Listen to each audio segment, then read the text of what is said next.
Ruth గ్రంథము మొదటి అధ్యాయము. న్యాయాధిపతులు ఏలిన దినములయందు దేశములో కరవు కలుగగా యూదా బేత్లెహేము నుండి ఒక మనుష్యుడు తన భార్యను తన ఇద్దరు కుమారులను వెంటబెట్టుకొని మోయాబు దేశమున కాపురముండుటకు వెళ్ళెను. ఆ మనుష్యుని పేరు ఎలీమెలెకు. అతని భార్య పేరు నయోమి. అతని ఇద్దరు కుమారుల పేర్లు మహ్లోను, కిల్యోను. వారు యూదా బేత్లెహేము వారైన ఎఫ్రాతీయులు. వారు మోయాబు దేశమునకు వెళ్ళి అక్కడ కాపురముండిరి. నయోమి పెనిమిటి అయిన ఎలీమెలెకు చనిపోయిన తరువాత ఆమెయు ఆమె ఇద్దరు కుమారులను నిలిచియుండిరి. వారు మోయాబు స్త్రీలను పెండ్లి చేసుకొనిరి. వారిలో ఒకదాని పేరు ఓర్పా, రెండవ దాని పేరు రూతు. వారు ఇంచుమించు 10 సంవత్సరములు అక్కడ నివసించిన తరువాత మహ్లోను, కిల్యోనను ఇద్దరును చనిపోయిరి. కాగా ఆ స్త్రీ తాను కనిన ఇద్దరు కుమారులను తన పెనిమిటియు లేనిదాయెను. వారికి ఆహారమిచ్చుటకు యెహోవా తన జనులను దర్శించెనని ఆమె మోయాబు దేశములో వినెను గనుక మోయాబు దేశము విడిచి వెళ్ళుటకై ఆమెయు ఆమె కోడండ్రును ప్రయాణమైరి. అప్పుడు ఆమెయున్న స్థలము నుండి ఆమెతో కూడా ఆమె ఇద్దరు కోడండ్రును బయలుదేరి యూదా దేశమునకు తిరిగి పోవలెనని మార్గమున వెళ్ళుచుండగా నయోమి తన ఇద్దరు కోడండ్రను చూచి, మీరు మీ తల్లుల ఇండ్లకు తిరిగి వెళ్ళుడి. చనిపోయిన వారి ఎడలను నా ఎడలను మీరు దయచూపినట్లు యెహోవా మీ ఎడల దయచూపును గాక. మీలో ఒక్కొక్కతే పెండ్లి చేసుకొని తన ఇంట నెమ్మది నొందునట్లు యెహోవా దయచేయునుగాక అని వారితో చెప్పి వారిని ముద్దు పెట్టుకొనెను. అంతటా వారు ఎలుగెత్తి ఏడ్చి, నీ ప్రజల యొద్దకు నీతో కూడా వచ్చెదమని ఆమెతో చెప్పగా, నయోమి, నా కుమార్తెలారా, మీరు మరలుడి.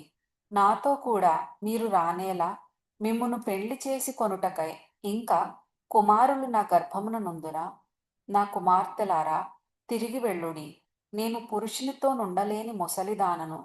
నాకు నమ్మిక కలదని చెప్పి ఈ రాత్రి పురుషునితో నుండి కుమారులను కనినను.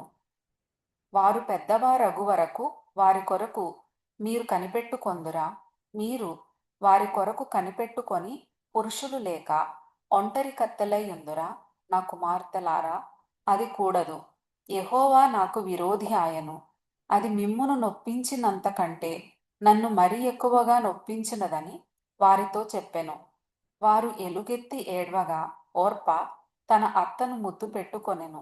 రూతు ఆమెను హత్తుకొనెను. ఇట్లుండగా ఆమె, ఇదిగో నీ తోడికోడలు తన జనుల యొద్దకును తన దేవుని యొద్దకును తిరిగిపోయినదే.